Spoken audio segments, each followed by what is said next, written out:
कई बार आपको भी ऐसा लगता है ना कि सारे दिन के 24 घंटे घर के सारे काम निपटाने के लिए कम पड़ जाते हैं। हम सुबह जल्दी भी उठ जाएं तो भी रात तक हम कई कामों को फिर या कल पर डाल देते हैं, है ना। स्पेशली जब नई नई घरदारी संभाली हो तो मुझे भी ना स्टार्ट में कुछ टाइम मैनेज करना मुश्किल लगता था, बट वक्त के साथ साथ time management, work smart but not work hard, काम स्केड्यूल करना और ज़रूरी कामों को प्रायोरिटाइज़ करना और घर के सारे कामों को डेली, वीकली और मंथली बेसिस पर कैटेगराइज करना शुरू किया मैंने। बिलीव मी, मेरी होम मेकिंग लाइफ बिल्कुल स्ट्रेस फ्री, स्मूथ, प्रोडक्टिव और गिल्ट फ्री हो गई। सो आज की वीडियो में अपनी संडे रूटीन शेयर कर रही हूँ सो दैट दिन के गिवन आवर्स स्मार्टली यूज़ करते हुए अपने ज़्यादा से ज़्यादा काम निपटाए जा सकें। अगर वीडियो पसंद आ जाए तो अपनी फैमिली और फ्रेंड सर्कल में ज़रूर शेयर करें और कमेंट्स में आकर ज़रूर बताएं कि आपने इस वीडियो को लाइक और किस किस को शेयर किया। मैक्सिमम शेयर करने वाले डियर फॉलोअर्स को कमिंग लाइव स्ट्रीम में नाम लेकर थैंक्स बोलने के साथ साथ अपने ऑनलाइन स्टोर की ओपनिंग पर फ्री गिफ्ट अनाउंस करूंगी। इस वीडियो को लाइक और शेयर करके स्क्रीनशॉट दिए हुए बिजनेस व्हाट्सएप नंबर पर शेयर करें और फ्री गिफ्ट हासिल करें। So let's dig into today's video.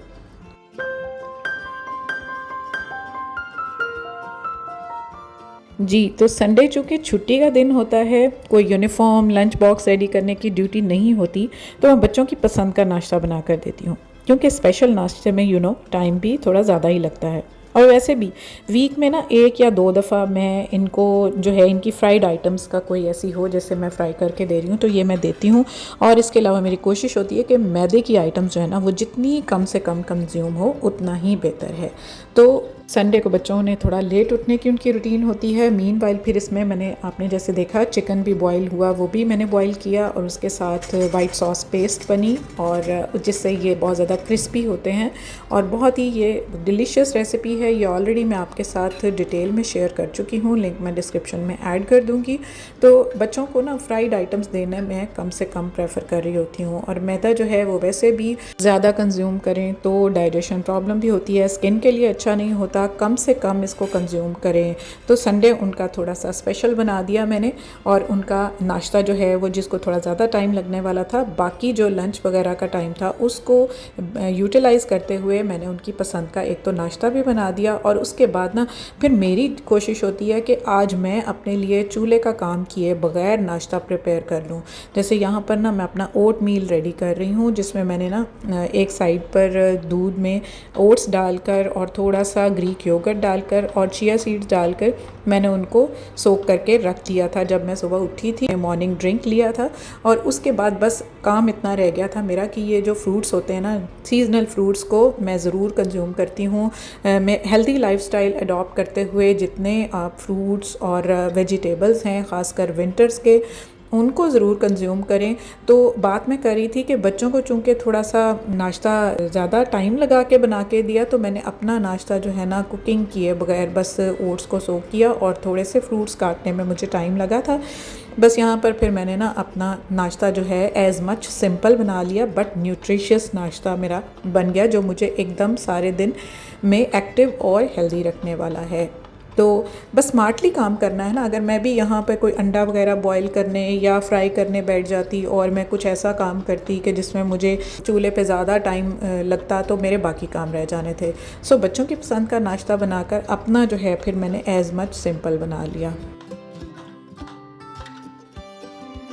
इसके अलावा संडे को मेरी कोशिश होती है कि जो रूटीन की जो क्लीनिंग और लॉन्ड्री और इस तरह की चीज़ें ना वो मैं वीक डेज़ में रखती हूँ। जब बच्चे एक तो घर पर नहीं होते तो मैं तब ये काम करती हूँ और दूसरा जब वो घर पर हों तो मैक्सिमम टाइम उनके साथ स्पेंड करना और उनकी एक्टिविटीज़ जो कि सारे वीक में होने वाली हैं फिर मैं उनको प्रेफर कर रही होती हूँ, ताकि उनको मेरी फुल ऑन प्रेजेंस भी मिले और उनके जो काम वीकली बेसिस पर होने होते हैं वो मैं कर लेती हूँ। लाइक बच्चों को ना शुरू से मेरी आदत है कि सैटरडे संडे को जब उनको छुट्टी होती है तो उनकी मैं ऑयल मसाज ज़रूर उनको देती हूँ। अब ये मेरे बेटे को मैं ऑयल मसाज दे रही हूँ। आपने अगर मेरी पुरानी वीडियोस देखी होंगी तो उसमें देखा होगा कि मेरे बेटे के बाल काफ़ी लंबे थे, इसको तब शौक था लंबे रखने का, और लंबे होने के साथ साथ सिल्की हेल्दी बाल बहुत ज़्यादा थे, क्योंकि स्टार्ट से ही मैं इनके बालों की केयर बहुत करती आई हूँ। बेटी के तो आपने देखे होंगे वीडियोज़ में, तो माशाल्लाह से इनके बालों के अच्छे होने की वजह ही यही है कि मैं इनको वीकली बेसिस पर मसाज ज़रूर देती हूँ, और इनको ऑयल भी मैंने आपके साथ काफ़ी दफ़ा शेयर किया है, हर्बल ऑयल यूज़ करती हूँ जिसके अंदर बहुत सारी हर्ब्स और न्यूट्रास्यूटिकल्स ऐड करके इनके लिए स्पेशल ऑयल बनाती हूँ। अब संडे को ही ना इस तरह के काम, जो कि जैसे विंटर सीज़न आ गया है तो कपड़े अनपैक होने वाले थे विंटर्स के और समर के संभालने वाले थे, तो बस मैंने ये काम किया। बाकी जो डेली हाउस शोर्स होते हैं उनको प्रेफर नहीं किया, और इस तरह से हैंगर समेत मैं रखती हूँ कपड़े जो होते हैं सीज़न आउट सीज़न के, क्योंकि फिर जब आपने सीज़न में निकालने होते हैं कपड़े तो फिर इजी हो जाता है कि बस आप हैंगर्स निकालो और इनको हैंग करते जाओ। अगर हम तय लगा कर रखेंगे फिर हमारा टाइम बढ़ जाता है, उनको फिर हमें हैंग करना होता है एक एक हैंगर में डालकर। इस तरह से इजी हो जाती है इनकी पैकिंग भी, और आपके लिए होम मेकिंग स्ट्रेस फ्री हो जाती है। बस मैंने बताया ना, स्मार्टली काम करें, हार्ड वर्क ना करें, तो आपके काम जो है ना डेली रूटीन के बहुत इजी और स्ट्रेस फ्री होने वाले हैं। और जिस तरह की कोई चादरें, बेडशीट्स या कोई इस तरह के स्टफ़ है तो उनको सिंपल तय लगाकर मैं इस तरह के पाउच बैग में रख लेती हूँ, सो दैट उनको बस जिप खोल कर निकाला और उनको उनकी डेडिकेटेड जगह पर रख लिया। और साथ साथ ऑर्गेनाइज़र्स ज़रूर यूज़ करती हूँ, स्पेस और टाइम की सेविंग बहुत हो जाती है। संडे को बच्चों के ऑयल मसाज दिया, ख़ुद का ऑयल मसाज किया, और विंटर्स में अल्टरनेट डेज़ पर शावर लेना मेरी रूटीन है। वैसे समर्स में तो डेली है, लेकिन विंटर्स में अल्टरनेट डेज़ पर, क्योंकि गर्म पानी जितना भी हो एज़ मच मैं अवॉइड करती हूँ कि उनसे बाल एटलीस्ट ना वॉश किए जाएं।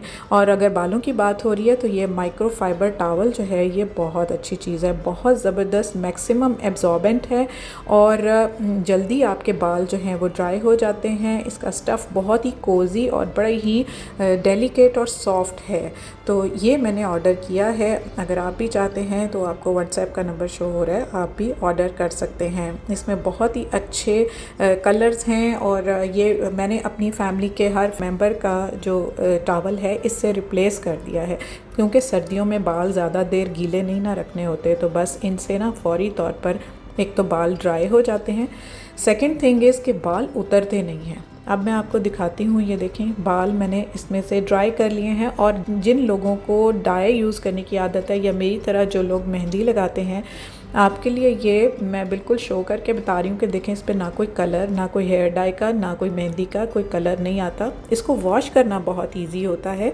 और इसमें से मैक्सिमम जो है आपका पानी जो है सर से वो एब्जॉर्ब हो जाता है, और आपके बालों को सुलझाना भी इजी होता है, आपके बाल टूटते नहीं हैं। तो सर्दियों में एक तो गर्म पानी से बाल वॉश नहीं करती मैं, दूसरा ये देखें बिल्कुल ही एक दो बाल ही उतरते हैं जो कि नॉर्मल है। और सबसे बेस्ट चीज़ ये जो हेयर सीरम है ना, ये मैंने आपसे पहले भी शेयर किया था, बिलीव मी ये कोई प्रमोशन नहीं है, ये मैं बिल्कुल आपको ऑनेस्ट रिव्यू दे रही हूँ। और इनके पेज पर जाकर इनको मैंने बहुत ही अप्रिशिएट किया था। हार्डली मुझे कोई चीज़ पसंद आती है, बट ये ऑनेस्टली मुझे बहुत पसंद आया, इतना ज़बरदस्त। इसको आप अपने बाल वॉश करने के फ़ौरन बाद अप्लाई कर लें, आपके बालों का मॉइस्चर रिटेन रहेगा, ख़ासकर सर्दियों में स्कैल्प नरिश्ड रहेगी। और सबसे बेस्ट पार्ट ये है, अब यहाँ पर ना मैंने इसको लगाया, मुझे बाल अपने स्ट्रेट करने की ज़रूरत नहीं पड़ी। इसके बाद मैं एक फ़ंक्शन में जा रही थी, वो मैं आपको नेक्स्ट वीडियो में शेयर करूँगी उसके क्लिप्स, लेकिन यहाँ पर मैं आपको बता रही हूँ कि इसको मैंने लगाया और उसके बाद बालों को मैंने स्ट्रेट भी नहीं किया, इतने स्मूथ, सिल्की और लगे कि जैसे केराटिन कराया हुआ है। बिलीव मी ये बहुत ही ज़बरदस्त हेयर सीरम है, ऑर्गेनिक और बाय रबाब का है। मेरे ऑनलाइन स्टोर पर भी आप इसको ऑर्डर कर सकते हैं। अब जनाब, ये जो टॉवल हम डालते हैं ना, ख़ासकर जब हम ग्रिल पर डालते हैं, पहले तो हम साफ़ नहीं करते, क्योंकि यही टॉवल हमने यूज़ करना होता है अपने फेस पर भी, तो डस्ट पार्टिकल्स रह जाते हैं। मेक श्योर कि आपने ग्रिल को साफ़ किया है। धूप वाली जगह पर इसको डालें, जब ग्रिल पर डालें तो अंदर की तरफ टॉवल को कर दें, इस तरह से टॉवल स्लिप होकर नीचे नहीं गिरेगा। अंदर की तरफ कर दिया ना, अब ये देखें ग्रिल ने इसको लॉक कर लिया अपनी तरफ, अगर ये स्लिप भी होगा तो अंदर की तरफ होगा, नीचे नहीं गिरेगा। दूसरा ये कि वॉशरूम की चप्पल जो है ना वो बिल्कुल आप सेपरेट रखें और सिलिकॉन चप्पल यूज़ करें, जिसको आप जब लॉन्ड्री करें तो मशीन में भी आप वॉश कर सकते हैं, बिल्कुल नई की नई हो जाती है और एकदम न्यू रहती है। मेरे स्टोर पर ये भी मौजूद हैं। बहुत ज़्यादा इसका अच्छा रिस्पांस है और मैं ख़ुद काफ़ी देर से यूज़ कर रही हूँ। तो ये छोटी छोटी आदतें होती हैं, छोटी छोटी चीज़ें होती हैं जो हमारी होम मेकिंग को, हमारी अपनी ओवरऑल होम मेकिंग लाइफ को ईजी बना रही होती हैं। जब भी रीफ़िल करती हूँ ना मैं कोई भी चीज़ जार में, तो पूरा जो प्लास्टिक कवर होता है उसको मैं काटती नहीं हूँ, क्योंकि ये इन्वायरमेंटल फ्रेंडली नहीं होता। छोटा सा पीस जाकर कोई जानवर निगल ले या वैसे भी बायोडिग्रेडेबल नहीं होता, तो ये अच्छा नहीं होता। आप थोड़ा सा स्ट्रिप काटें और अपने जार को फिल कर लें। तो ऐसे छोटे छोटे काम जो है ना, रीफिलिंग के, पेंट्री ऑर्गेनाइजेशन के, ये काम मैंने संडे पे रखे होते हैं। ये बिल्कुल हल्के फुल्के काम होते हैं जिनको करना ज़रूरी भी होता है टाइम, क्योंकि सारे वीक में तो और बहुत सारे काम होते हैं, लॉन्ड्री, ये वो, कितने काम होते हैं। तो संडे में ये छोटे छोटे काम जो रह गए होते हैं ना, ये पेंट्री रीफिलिंग के, ये मैं कर लेती हूँ और कोशिश करती हूँ कि मैं सेल जो लगी हो, प्रमोशन लगी हो, तभी चीज़ें बाय करूँ ताकि मनी सेविंग भी हो सके। और शीशे के जार यूज़ करना प्रेफर करती हूँ, ताकि एक तो चीज़ें नज़र आती रहती हैं कि कितनी यूज़ हो गई हैं, एस्थेटिकली भी अच्छी लगती हैं। और दूसरा, जब कोई चीज़ बच जाती है तो उसको इस तरह के जो पेपर क्लिप्स होते हैं ना, बस उनसे बाइंड करके रख लेती हूँ। चीज़ बिल्कुल नहीं गिरती, एकदम लॉक हो जाती है, बजाय इसके कि खुले मुंह पैकेट्स के रखे हों। फिर इनको मैं संभाल लेती हूँ नेक्स्ट यूज़ के लिए। कोशिश किया करें कि काउंटर टॉप पर जब भी कोई चीज़ फिल करें तो नीचे कोई नैपकिन बिछा लिया करें, ताकि काउंटर टॉप गंदा ना हो। उसको फिर आप सिंपली झाड़ें और इस तरह से अपने पास ही अपनी इजी अप्रोच में रखें। अपने ड्रॉर के हैंगर के साथ मैं तो नैपकिन लटका देती हूँ बस। और उसके बाद दूध की बहुत सारी टिप्स मैं आपके साथ ऑलरेडी शेयर कर चुकी हूँ। एक तो सीजर्स रखें, ये जो आप हाथ मुंह से फाड़ रहे होते हैं ना शॉपर, ये बिल्कुल अच्छा नहीं लगता। सीजर्स के साथ आपका काम आसान हो जाता है, हाइजीनिक रहता है। और यहाँ पर जो मैं आपको बताने लगी हूँ ना, वो ये कि अगर आपने दूध का पैकेट फ्रीज़ किया हुआ है ना, तो एक तो स्टील का बर्तन हमेशा यूज़ किया करें दूध बॉईल करने के लिए। नेक्स्ट थिंग इज़ कि आपने अगर फ्रीज़ किया हुआ दूध, तो डायरेक्ट उसको चूल्हे पर रखकर भूल ना जाएं, प्लीज़ उसको ना छोड़ें, क्योंकि उसके अंदर वो दूध जो है फ्रीज़ हो गया होता है। तो स्टील के बर्तन में या किसी भी बर्तन में जब आप बॉईल करने लगते हैं ना, तो वो फिर आग पकड़कर नीचे से जो बर्तन का सरफेस होता है ना, वो जल जाता है। जल जाता है तो दूध में स्मेल चली जाती है। तो आप एक वुडन स्पैचुला रखें इस तरह से, और थोड़ी देर के लिए आप उसको हिलाते रहें, ताकि जो उसके अंदर बर्फ़ बन गई भी ना, वो मेल्ट हो जाए। मेक श्योर कि ये पूरी मेल्ट हो गई। आपने एक सेकंड के लिए नहीं छोड़ना। कुकिंग कर रहे हैं साथ साथ आप दूध रख दें, दूध को छोड़कर एक सेकंड भी इधर उधर ना हो, क्योंकि दूध को आपको पता है ज़िद होती है, एकदम बॉयल हो जाता है। लेकिन यहाँ पर ये फ्रीज़ हुआ हुआ ना, इस तरह से जब तक इसके वेपर्स जो है ना ख़त्म नहीं ना हो जाते स्टील की पतीली के ऊपर से, तब तक आपने इसको हिलाते रहना है। जब दूध बिल्कुल मेल्ट हो गया, अब इसको ना हल्की आंच पर पकने दें। तो यहाँ से ना ये इसके जलने के चांसेस ख़त्म हो गए हैं। अब जब ये बॉयल हो गया, ये देखें, इसको नॉर्मल आग से थोड़ी सी कम कर दें, इसको अपने ही सेक के अंदर पकने दें, क्योंकि इससे क्या होगा कि जब आप इसको ठंडा करेंगे ना, तो इसकी मलाई ऊपर इसकी बहुत अच्छी आएगी। और मेरी ये रूटीन है कि शाम को ना दूध को मैं बॉईल करती हूँ। इस तरह का सिलिकॉन मेश कवर जो है बड़ा अच्छा रहता है। ये एक तो ख़राब नहीं होता, सालों के साल चलता है, वॉश करना भी ईजी होता है, हैंडल के साथ है। तो इसको मैं दूध के ऊपर रख देती हूँ। दूध को जब ठंडा हो जाता है तो उसके बाद फिर इसको मैं फ्रिज में रख देती हूँ सारी रात। ये जब फ्रिज में रहता है, अगले दिन सुबह ना इसकी मलाई बहुत अच्छी आती है। जब हल्की आग पर ये पका होता है, उसके बाद ढक के इसको फ्रिज में रख दें, अच्छी तरह से ठंडा होने दें। आप आज़मा लें कि इस तरह से मलाई बहुत अच्छी आएगी। ये मैंने इसको जल्दी निकाल लिया था, वरना मेरी पुरानी वीडियोज़ में अक्सर मुझे आप लोग कहते हैं कि दूध की मलाई बहुत अच्छी आती है। नो डाउट कि दूध भी अच्छा है, बट ये थोड़ा सा ये तरीक़ाकार है कि दूध को बॉईल करके ठंडा करके उसको कवर करके फ्रिज में रख दें, तो उसकी मलाई बहुत अच्छी आ जाती है। फिर उसको शीशे की बॉटल में निकाल कर ना, मैं जब ऊपर से मलाई उतार ली, तो अब नॉर्मल कंज्यूम करने के लिए दूध को मैं बॉटल में डाल कर रखती हूँ, ना कि इतनी बड़ी पतीली जो कि फ्रिज में जगह भी ऑक्यूपाई कर रही होती है। इस तरह से ये शीशे की बॉटल में विजिबल भी रहता है कि दूध कितना रह गया। और दूसरा जो है, ये वर्टिकल स्पेस हमारी मैक्सिमम यूज़ हो जाती है और हमें जो है पतीली की जगह फ्रिज में नहीं देनी पड़ती। सो ये छोटी छोटी आदतें थीं जो कि मैंने अपनाई, वक्त के साथ साथ मैंने अपने बड़ों को करते हुए सीखा, कुछ मेरे जहन ने मुझे सिखाया और मैं अपनी होम मेकिंग को एज मच ईजियर और स्मूदर बना सकी।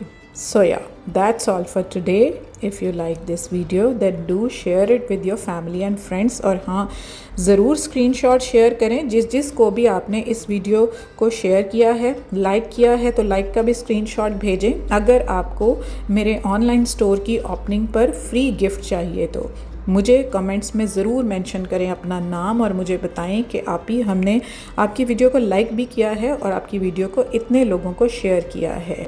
तो आपका गिफ्ट इंशाल्लाह नेक्स्ट लाइव स्ट्रीम में आकर आपको थैंकफुल भी होंगी आपकी, और आपका गिफ्ट भी अनाउंस करूँगी इंशाल्लाह। इसी वीक के अंदर ओपनिंग होने वाली है। बहुत सारी दुआओं में याद रखिएगा। Subscribe वुमेनिया ATF। अल्लाह हाफिज़ एंड बाय बाय।